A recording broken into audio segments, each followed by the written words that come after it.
Hello everyone, I hope you are doing well. Today we will talk about how to fix or how to solve the problem of Donald on the application of ChatGPT. We click on settings.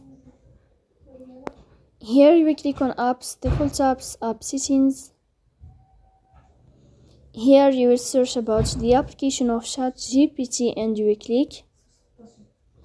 In this window here you will click on first stop and you will click OK. After that you will enter to the window of storage. Here you will click on clear cache. Then you will go to Play Store.